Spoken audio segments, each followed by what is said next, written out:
William Harper froze at his daughter's urgent cry. Through the rain-streaked window of his Bentley, he spotted what had caught 8-year-old Sophie's attention.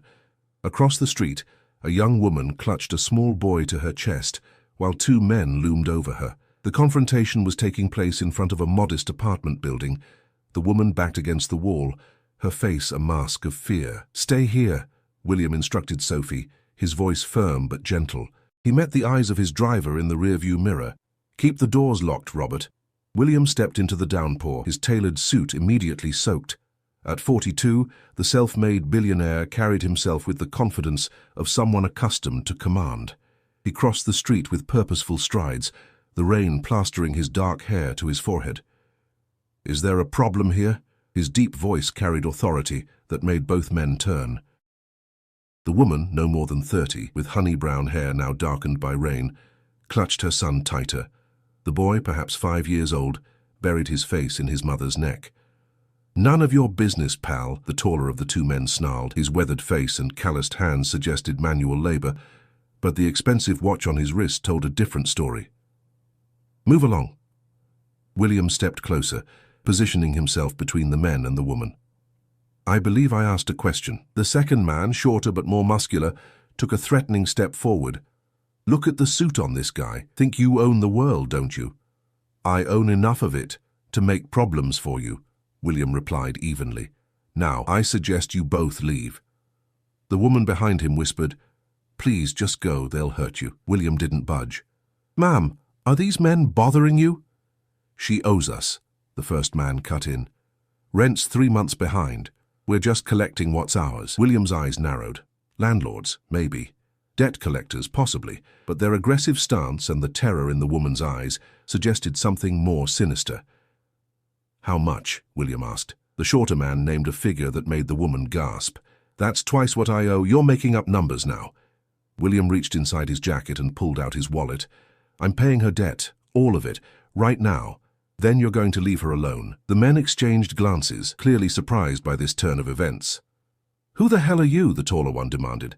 "Someone who can make your lives very difficult if you don't accept this offer." William held out a stack of bills, his expression impassive. After a tense moment, the shorter man snatched the money and counted it quickly. "Fine, she's clear." He stuffed the cash in his pocket. "Lucky day for you, Amanda. Found yourself a knight in shining armor." The men backed away, but the taller one pointed a finger at William. "You should be careful who you get involved with. Some people attract trouble." William held their gaze until they disappeared around the corner. Only then did he turn to the woman, Amanda, who was trembling, partly from the cold rain, partly from fear.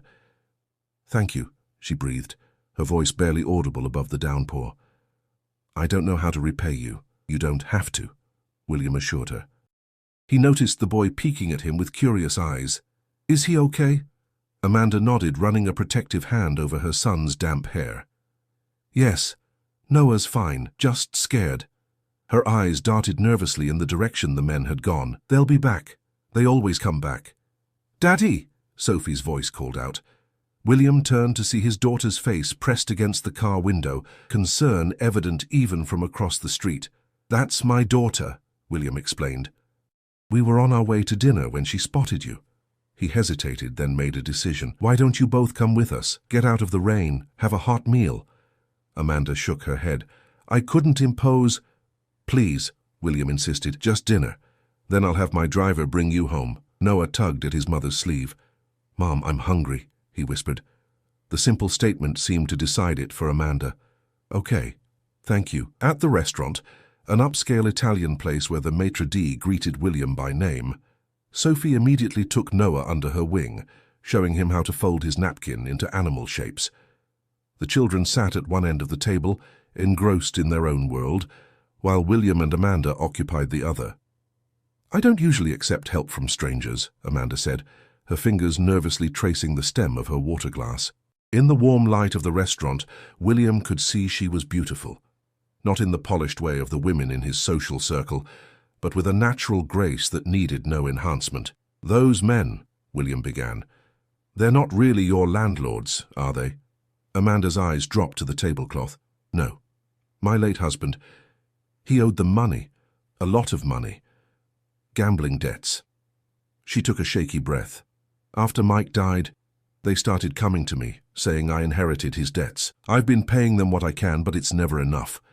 That's not how debt collection works, William pointed out. What they're doing is illegal. Try telling them that, Amanda replied with a bitter smile. They know I can't afford lawyers, can't afford to move, can't afford to do anything but pay. William studied her. What do you do for work? I'm a nurse at Memorial Hospital. Night shift mostly, so I can be with Noah during the day. My neighbor watches him when I work. She glanced at her son, who was laughing at something Sophie had said. It's not enough, but it's all I can manage as a single parent. The conversation flowed more easily after that. William learned that Amanda had been widowed for 2 years, that Noah was in kindergarten and loved dinosaurs, and that she had moved to the city from a small town upstate following her husband's death. In turn, Amanda learned that William had built his technology empire from scratch, that Sophie's mother had left them when their daughter was barely a year old, and that despite his wealth, he tried to give Sophie as normal a childhood as possible. She seems like a wonderful girl, Amanda observed, as Sophie helped Noah butter his bread. You've done a good job. William felt an unexpected warmth at the compliment. I try. It's not always easy. Parenting never is, Amanda agreed. But it looks like you've figured it out better than most. By the time dessert arrived, the initial awkwardness had dissolved. Noah had chocolate smeared on his face, and Sophie was teaching him how to twirl spaghetti properly. William couldn't remember the last time he'd seen his daughter so animated with a new acquaintance. As the evening drew to a close, William's driver pulled up to Amanda's apartment building. The rain had stopped, but puddles still reflected the streetlights. Thank you for dinner, Amanda said as Robert opened the car door. And for earlier, I don't know what would have happened if you hadn't stepped in. William made a quick decision. Can I see you again? I'd like to help sort out this situation with those men. Amanda hesitated. I don't think that's a good idea. You've been kind, but getting involved with my problems, it could be dangerous. I'm already involved, William pointed out. At least let me give you my number. If those men come back, call me. After a moment's consideration, Amanda nodded. They exchanged numbers, and she and Noah said their goodbyes to Sophie, who extracted a solemn promise from Noah to draw her a dinosaur picture the next time they met. As the Bentley pulled away, Sophie leaned against her father's arm. Are we going to see them again, Daddy? William watched Amanda and Noah disappear into their building. I hope so, sweetheart. What he didn't know then was that the next day would bring a development that would change all their lives irrevocably. The next morning, William sat in his corner office on the 43rd floor of Harper Technologies headquarters. The city sprawled beneath him like a living circuit board. His mind, however, wasn't on the quarterly reports his assistant had left on his desk. It kept drifting to Amanda and Noah, and the trouble that seemed to shadow them. Mr. Harper. His assistant, Diane, appeared at the door. Your 9 o'clock is here. William nodded, forcing himself back to the present. Send them in. The meeting, with investors interested in Harper Technologies' new renewable energy division, dragged on longer than expected. By the time William emerged, it was nearly noon. He checked his phone, half hoping to see a message from Amanda, but the screen showed only work-related notifications. Diane, he called as he passed her desk. I'm heading out for lunch. I might be a while. His assistant raised an eyebrow. William rarely took long lunches, but merely nodded. Your daughter's school called. The art teacher wants to know if you'll be attending the exhibition on Friday. William made a mental note.